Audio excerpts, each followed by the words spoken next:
start the new concept, that is motion of an object under the gravity. Okay, note down. Motion under gravity. Motion under gravity. Okay, so ಇಲ್ಲಿವರೆಗೂ ನೀವು ಕಲ್ತಿದ್ದು whenever object is moving along a straight line, ಹಿಂಗ್ move ಆಗುವಾಗ ಕಲ್ತಿರಿ, along the x-axis ಕಲ್ತಿದ್ದೀರಿ. Now the concept is motion of an object under the gravity ಅಂತಂದ್ರೆ along the vertical line, along the y-axis. Okay, ಇಷ್ಟು ದಿನ ಕಲ್ತಿದ್ದು ಹಿಂಗ ಅಥವಾ ಹಿಂಗ ಅಂದ್ರೆ along the x-axis ಮಾತ್ರ ಕಲ್ತಿದ್ದು. Now what happens to the equations of motion when the object is moving vertically, that is along the y-axis under the gravity, move ಆಗುವಾಗ ಅದರ equations of motions ಏನೇನು ಆಗ್ತಾವು ಅನ್ನೋದನ್ನ ಕಲಿಬೇಕೀಗ. ಓಕೆ, ನೋಟ್ ಮಾಡಿ. What are the three equations of motion that we have learned? First one is V is equal to V naught plus AT. Second one ಯಾವುದು? That is X is equal to V naught T plus half AT square. ಮೂರನೇದು ಯಾವುದು? That is V square is equal to V naught square plus 2AX. These are the three equations of motion that we have studied. Okay, but ಇವಾಗ ಕಲಿತಾ ಇರೋದೇನು? Motion of an object under the gravity. What happens there? ಅಂದ್ರೆ ಒಂದು object ಮೇಲಿಂದ ಕೆಳಗೆ ಬೀಳಾಗುತ್ತದೆ ಅಥವಾ ಕೆಳಗಿನಿಂದ ಮೇಲೆ ಹೊಂಟದ, ಆವಾಗ ಈಕ್ವೇಷನ್ಸ್ ಆಫ್ ಮೋಷನ್ ಏನ್ ಆಗ್ತಾವು ಅನ್ನೋದನ್ನ ಕಲಿಬೇಕು. ಓಕೆ, ನೋಡ್ತಾ ಹೋಗಿ. ಅದರಲ್ಲಿ first point motion under gravity ಒಳಗೆ. ಗ್ರಾವಿಟಿ ಒಳಗೆ ಮೂವ್ ಆಗಬೇಕಾಗಿತ್ತು ಅಂತಂದ್ರೆ ಎರಡು ರೀತಿಯಲ್ಲಿ ಮೂವ್ ಆಗ್ಬೋದು. ಒಂದು ಮ್ಯಾಲ್ ಹೋಗೋದು, ಇನ್ನೊಂದು ಕೆಳಗೆ ಬರೋದು. ಅರ್ಥ ಆಯ್ತಲ್ಲ? ಅದಕ್ಕೆ ಫಸ್ಟ್ ಪಾಯಿಂಟ್ ಏನು? ಇಕ್ವೇಷನ್ಸ್ ಆಫ್ ಮೋಷನ್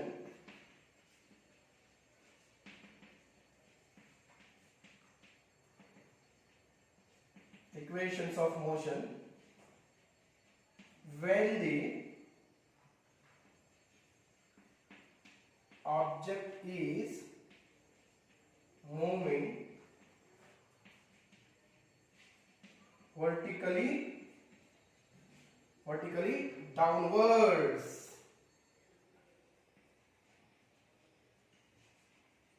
ಓಕೆ, ಒಂದು ಆಬ್ಜೆಕ್ಟ್ ಮೇಲಿಂದ ಕೆಳಗೆ ಬರಾಕತ್ತದ, ಆವಾಗ ಇಕ್ವೇಷನ್ಸ್ ಆಫ್ ಮೋಷನ್ ಏನಾಗ್ತಾವು?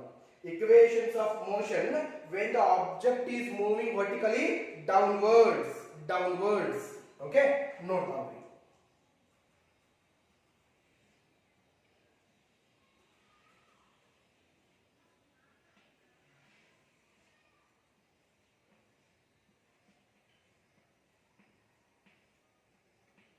Okay, ಒಂದು ಬಾಲ್ ಅದ. This ball is moving vertically downward. ಈ ಬಾಲ್ ಏನ್ ಮಾಡ್ಲಿಕ್ಕೆ ವರ್ಟಿಕಲಿ ಡೌನ್ವರ್ಡ್ ಮೂವ್ ಆಗ್ಲಿಕ್ಕತ್ತದ. ಓಕೆ, ಡೌನ್ವರ್ಡ್ ಮೂವ್ ಆಗ್ಲಿಕ್ಕತ್ತದ ಅಂತಂದ್ರೆ ಅರ್ಥ ಏನು? ಕೆಳಗೆ ಬಂದಂಗ ಅದರ ಸ್ಪೀಡ್ ಏನಾಗ್ತದ? ಹೆಚ್ಚಾಗ್ತದ. ವೆಲಾಸಿಟಿ ಹೆಚ್ಚಾಗ್ತದ. ಅಂದ್ರೆ ಎಕ್ಸಲರೇಷನ್ ಏನಾಗ್ತದ? ಪಾಸಿಟಿವ್ ಆಗ್ತದ. ಎಕ್ಸಲರೇಷನ್ ಕೆಳಗೆ ಬಂದಂಗ ಅದು ಹೆಚ್ಚಾಗ್ತಾ ಹೋಗ್ತದ. ಅದಕ್ಕೆ ಎಕ್ಸಲರೇಷನ್ ಏನಾಗ್ತದ? ಪಾಸಿಟಿವ್ ಆಗ್ತದ. ಇದು ಕೆಳಗೆ ಬರಲಿಕ್ಕೆ ಕಾರಣ ಏನು? ಮೇಲೆ ಹೋದಂತ ಆಬ್ಜೆಕ್ಟ್ ಕೆಳಗೆ ಬರಲಿಕ್ಕೆ ಕಾರಣ ಏನು? It is because of gravity. ಅದು ನಾವೆಂತ ಕರಿತೀವಿ? ಗುರುತ್ವಾಕರ್ಷಣ.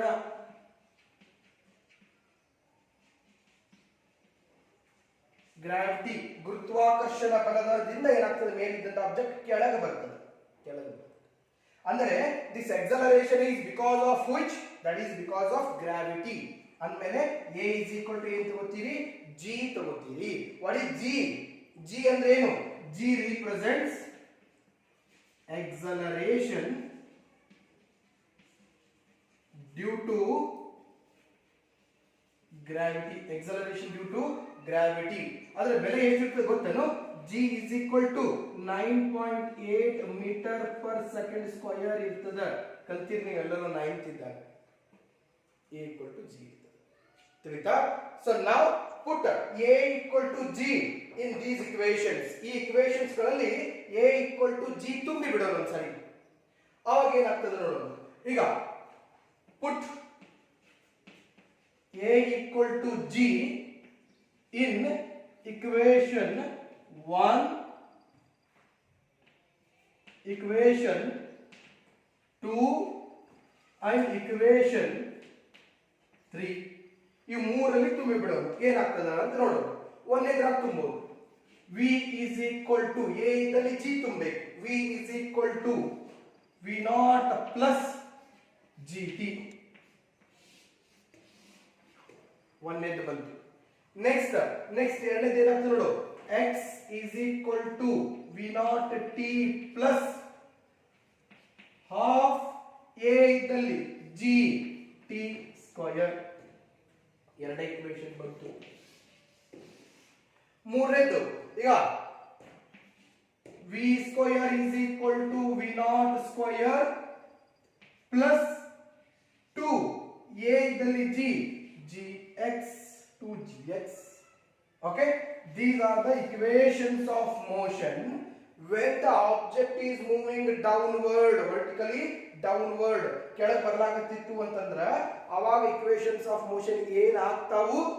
V equal to V0 plus GT, X equal to V0 T plus half GT square. V square is equal to V0 square plus 2Gx. ತಿಳಿತಾ?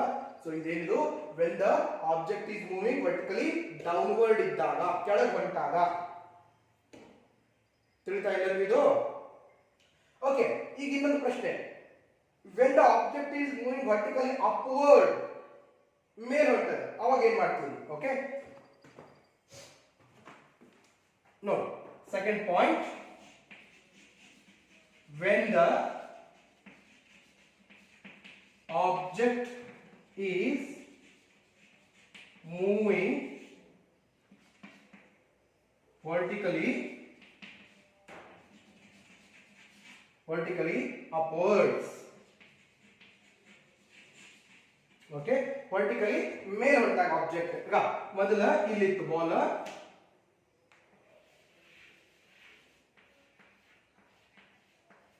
ಹಿಂಗಿತ್ತು. So it is moving vertically upward. ಮೇಲ್ ಹೊಂಟದ ball. ಅದು ಮೇಲ್ ಹೊಂಟದ ಅಂತಂದ್ರೆ ಮೇಲ್ ಹೋದಂಗ ಈಗ ಒಂದು object ಅನ್ನ ನಾನು ಮೇಲೆ ಎಸಿದ್ದೀನಪ್ಪ, ಏನಾಗ್ತದ? ಮೇಲ್ ಹೋದಂಗ ಅದರ ವೆಲಾಸಿಟಿ ಕಡಿಮೆ ಆಗ್ತದ, ಅದರ ಎಕ್ಸಲರೇಷನ್ ಕಡಿಮೆ ಆಗ್ತದ. ಮೇಲ್ ಹೋದಂಗ ಎಕ್ಸಲರೇಷನ್ ಕಡಿಮೆ, ವೆಲಾಸಿಟಿ ಕಡಿಮೆ ಆಗ್ತದ, ಎಕ್ಸಲರೇಷನ್ ಕಡಿಮೆ ಆಗ್ತದ. ಎಕ್ಸಲರೇಷನ್ ಕಡಿಮೆ ಆಗ್ತದ ಅಂತಂದ್ರೆ ಎಕ್ಸಲರೇಷನ್ ಏನಿರ್ತದ? ನೆಗೆಟಿವ್ ಇರ್ತದ. ಎಕ್ಸಲರೇಷನ್ ಏನಿರ್ತದ? ನೆಗೆಟಿವ್ ಇರ್ತದ. ಎಕ್ಸಲರೇಷನ್ ಮೇಲೆ ಹೋದಂಗ ಕಡಿಮೆ ಆಗ್ತದ ಅರ್ಥ ಏನು? Decreasing acceleration is called as the retardation or negative acceleration. ತಿಳಿತಾ? ಓಕೆ, ಮ್ಯಾಕ್ಸಿಮಮ್ ಹೈಟ್ ಹೋದಾಗ ಏನಾಗ್ತದೆ? ವೆಲಾಸಿಟಿ 0 ಆಗಿಬಿಡ್ತದೆ. 0 ಆದ ತಕ್ಷಣ ಏನಾಗ್ತದೆ? ಬಾಲ್ ಮತ್ತೆ ಕೆಳಗೆ ಬರ್ಲಿಕ್ಕೆ ಶುರು ಆಗ್ತದೆ. ಮೇಲೆ ಹೋದಂತ ಆಬ್ಜೆಕ್ಟ್ ಗಮನ ಹರಿಸ್ರಿ, ಏನಾಗ್ತದೆ? ಒಂದು ಹೈಟ್ ಹೋಗೋ ತನಕ ಮೇಲೆ ಹೋಗ್ತದೆ, ಒಂದು ಹೈಟ್ ಹೋಗಿ 0 ಆಗ್ತದೆ ವೆಲಾಸಿಟಿ, ಮತ್ತೆ ಕೆಳಗೆ ಬರ್ಲಿಕ್ಕೆ ಚಾಲು ಆಗ್ತದೆ. ತಿಳಿತಲ್ಲ? ಸೊ ಅಂದ್ರೆ when the object is moving vertically upward, then its acceleration decreases and that is called as the negative acceleration ಅಥವಾ retardation. ಈ acceleration ಕಡಿಮೆ ಆಗ್ಲಿಕ್ಕೆ ಕಾರಣ ಏನು? ಬಾಲ್ ಮೇಲೆ ಹೊಂಟದ, ಬಟ್ ಗುರುತ್ವಾಕರ್ಷಣ ಬಲ ಅದರ ಅಪೋಸಿಟ್ ದಿಕ್ಕಿನಲ್ಲಿ ಕೆಳಗೆ ಜರುಗುತ್ತದೆ. ಬಾಲ್ ಮೇಲೆ ಹೊಂಟದ, ಬಟ್ ಗುರುತ್ವಾಕರ್ಷಣ ಬಲ ಅದರ ಅಪೋಸಿಟ್ ದಿಕ್ಕಿನಲ್ಲಿ ಅದನ್ನ ಕೆಳಗೆ ಜರುಗುತ್ತದೆ. when the ball is moving upward, the gravitational force is downward, it is pulling the ball towards the earth. ಅದು ಕೆಳಗಡೆ ಜಗ್ತಾ ಇರ್ತದೆ. ಅಂದಮೇಲೆ A is equal to ಏನಾಯ್ತು? Minus G. ಯಾಕೆ? A and G both are opposite to each other. ಎರಡು ಒಂದಕ್ಕೊಂದು opposite ಇರ್ತದೆ. Acceleration ಮೇಲೆ ಇರ್ತದೆ, ಎಕ್ಸಲರೇಷನ್ ಡ್ಯೂ ಟು ಗ್ರಾವಿಟಿ ಕೆಳಗೆ ಇರ್ತದೆ, ಬಟ್ ಎರಡು ಈಕ್ವಲ್ ಇರ್ತದೆ. ತಿಳಿತಾ? ಈಗ A equal to minus G, ಆ ಮೂರು ಈಕ್ವೇಷನ್ ಒಂದು ತುಂಬಿಡ್ರಿ, ಏನಾಗ್ತದೆ? ಓಕೆ, then one equation ಏನಾಗ್ತದೆ ನೋಡು. ಒಂದೇದು V is equal to V0. ಹೌದು, A ಇದ್ದಲ್ಲಿ ಮೈನಸ್ G ತುಂಬಿದ್ರೆ ಮೈನಸ್ GT. ಒಂದೇದು ಬಂತು. ಓಕೆ ನೆಕ್ಸ್ಟ್ ಎರಡನೇದು ಓಕೆ ಏನದು x is equal to v naught t plus 1 by 2 minus g into ಮಾಡಿದ್ರೆ ಏನಾಯ್ತು ಇದನ್ನು ಕೂಡ minus 1 by 2 gt square ಆಯ್ತು ಎರಡನೇದು ಕೂಡ ಕಂಡುಹಿಡಿದ್ವಿ ಮೂರನೇದು v square is equal to v naught square a ಇದ್ದಲ್ಲಿ ತುಂಬಿದ್ರ minus 2gx. okay finally you got these three equations. overall ಆಗಿ ನೋಡೋದಾದ್ರೆ whenever the object is moving vertically downward its acceleration increases and this increased acceleration is because of the gravity, hence a equal to g. when substituted a equal to g in the three equations of motion we got v equal to v naught plus gt, x equal to v naught t plus half gt square, v square is equal to v naught square plus 2gx. g ಅಂದ್ರೆ acceleration due to gravity, ಅದರ value ಎಷ್ಟಿರ್ತದೆ p 9.8 meter per second square ಇರ್ತದೆ. ಓಕೆ ಎರಡನೇ case when the object is moving vertically upward ಮೇಲ್ ಹೊರಟದ when the object is moving vertically upward its acceleration gradually decreases. it is because of acceleration due to gravity, hence a is equal to minus g ಯಾಕೆ decrease ಆಗ್ತದ. when we put a equal to minus g in the three equations of motion we got v equal to v naught minus gt, x equal to v naught t minus 1 by 2 gt square, v square is equal to v naught square minus 2gx ಬಂತು. ತಿಳಿತಾ? Okay ಇದರ ಹೊರತಾಗಿ ಮತ್ತೇನು points ನಮಗೆ ಗೊತ್ತಿರಬೇಕು. when the object reaches maximum height, whenever object reaches its maximum height then its final velocity v equal to 0. ಯಾವಾಗ object maximum height ಗೆ reach ಆಗ್ತದೋ ಅದರ ಫೈನಲ್ ವೆಲಾಸಿಟಿ ಏನಿರ್ತದ 0. its final velocity is 0. at the maximum height the final velocity of an object is 0. ಅರ್ಥ ಆಯ್ತಾ? at maximum height the final velocity of the object is 0. ತಿಳಿತು? and ಇನ್ನು one more thing ನಾವು ಬರಿಬೇಕಾಗಿತ್ತು. ಏನು ನೋಡು, x ಅಂದ್ರೆ ಏನಪ್ಪ ಇಲ್ಲಿ? x ಅಂತಂದ್ರೆ ಇದಲ್ಲ, ಅಂದ್ರೆ height h. x ಅಂದ್ರೆ ಏನು? height h. ಹಾಗಿತ್ತಂದ್ರೆ ಇಲ್ಲಿ x ಇದ್ದಲ್ಲ h ಅಂತ ತಗೊಳ್ಳಿ. ಈಗ x ಇದ್ದಲ್ಲಿ h ಅಂತ ತಿಳಿತಲ್ಲ? ಐನ ಇಲ್ಲಿ ನೋಡಿ x ಅಂದ್ರೆ ಏನು? h. ಇದನ್ನು ತುಂಬಿದ್ರೆ ಏನಾಗ್ತದೆ ನೋಡು. ಈಗ x ಇದ್ದಲ್ಲಿ ಎಲ್ಲ ಕಡೆ h ತುಂಬಿಕೊಂಡು ಇಲ್ಲಿನೂ ಕೂಡ h. ತಿಳಿತಲ್ಲ? so this is the final expression. finally ಏನಾಯ್ತು? v equal to v naught plus gt, h equal to v naught t plus half gt square, v square equal to v naught square plus 2gh. height. h ಅಂದ್ರೆ ಏನು? height. okay finally we got the final expressions. ಇಲ್ಲಿ x ಬದಲಿ h ಅಂತ ತಗೋಬೇಕು. Okay ಈಗ ಇದು ಯಾಕೆ ತಗೊಂಡೆ ಅನ್ನೋದನ್ನು ಹೇಳ್ತೀನಿ. ಈಗ ನಮ್ಗೆ ಏನ್ ಬೇಕು? ಮ್ಯಾಕ್ಸಿಮಮ್ ಹೈಟ್ ಕಂಡುಹಿಡಿಯಿರಿ ಅಂತ ಹೇಳ್ತಾರೆ. ಅವಾಗ ಏನ್ ಮಾಡ್ತೀವಿ ನೋಡಿ, h max. Okay h max ಕಂಡುಹಿಡಿಯೋದು ನಮಗೆ ಒಂದು ಏನು ಗೊತ್ತದ? at maximum height velocity final velocity equal to 0. Initial ಏನಾಗಿರಲಕ್ಕ ಫೈನಲ್ ವೆಲಾಸಿಟಿ 0 ಆಗ್ತದೆ. ಈಗ ಯಾವುದಾದ್ರೂ ಒಂದು ಇಕ್ವೇಶನ್ ಒಳಗೆ ಹಾಕಿ ಇದ್ರಾಗರೆ ತುಂಬ್ರಿ ಅಥವಾ ಇದ್ರಾಗರೆ ತುಂಬ್ರಿ, ನಾ ಇದ್ರಾಗ ತುಂಬ್ಕೊತೀನಿ. h equal to okay v naught t minus half gt square. Okay ಇದೊಂದು ಬಿಡ್. ಈಗ ಇದನ್ನ ತಗೊಳ್ಳಿ, ಇದ್ರಾಗ ಹಾಕಿದ್ರೆ ಏನಾಗ್ತದೆ ನೋಡು. ಇದ್ರಾಗ v 0 ಆಯಿತು ಅಂತಂದ್ರೆ 0 is equal to v naught square minus 2gh. ಇದು ಈ ಕಡೆ ಬಂತು ಅಂತಂದ್ರೆ 2gh is equal to v naught square. ಹೌದಾ? So finally h equal to ಏನಾಗ್ಬಿಡ್ತು? v naught square divided by 2g. Motion in a plane ಅಂತ ಒಂದು ಟಾಪಿಕ್ ಬರ್ತದ, ಅದರೊಳಗೆ ಇನ್ನೂ ಹೆಚ್ಚಿಂದ ನಾನು ಎಕ್ಸ್ಪ್ಲೈನ್ ಮಾಡ್ತೇನೆ. ಓಕೆ ಈಗ ಫೈನಲಿ ಎರಡು ಎಕ್ಸ್ಪ್ರೆಷನ್ ಇಂದ ನಾವು ಏನೇನು ತಿಳ್ಕೊಂಡ್ವಿ ಅದನ್ನ ಒಂದ್ಸರಿ ರಿವೈಂಡ್ ಮಾಡ್ತೀನಿ. ನೋಡು, when the object is moving vertically downward then its acceleration increases because of gravity, hence a equal to g, and its distance covered is nothing but the height, okay, x equal to h. Okay, when we put these values in three equations, then we get v equal to v naught plus gt, h equal to v naught t plus half gt square, and v square is equal to v naught square plus 2gh, x bandi h.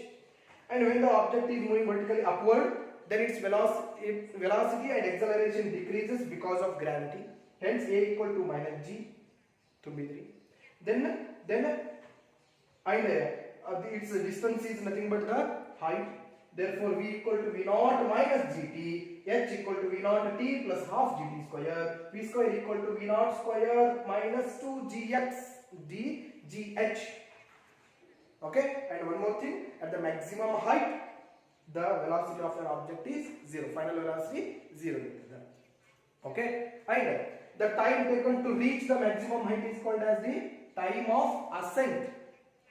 Time taken to reach the maximum height is called as the time of ascent, and time taken to come down to the earth, ವಾಪಸ್ ಬರಲಿಕ್ಕೆ ತಗೊಳ್ಳುವಂತ ಟೈಮಿಗೆ ನಾವು ಏನು ಕರಿತೀವಿ, time of decent.